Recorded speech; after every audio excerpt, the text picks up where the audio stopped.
ជនភៀសសិកជាង 1000 គ្រួសារមិនអាចទៅកាន់លំនៅឋានវិញបានដោយសារយោធាថៃដាក់ទូកុងតឺន័រនិងលូកបន្លាបិទផ្លូវមិនឲ្យចូលមានប្រជាពលរដ្ឋភៀសសិកប្រមាណជាង 1000 គ្រួសារនៅភូមិព្រៃច័ន្ទនិងភូមិជោគជ័យនៃស្រុកអូជ្រៅខេត្តបន្ទាយមានជ័យកំពុងបន្តស្នាក់នៅជំរុំដោយមិនអាចទៅកាន់លំនៅឋានវិញបាន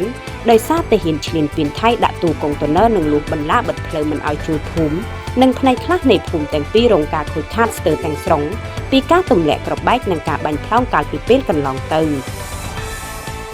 នេះបើតាមការបញ្ជាក់របស់អាជ្ញាធរដែនដីប្រាប់ទីភ្នាក់ងារសារព័ត៌មានកម្ពុជាអំឡុងពេលចុះផ្តិតយកទិដ្ឋភាពជនភៀសសិកនេះ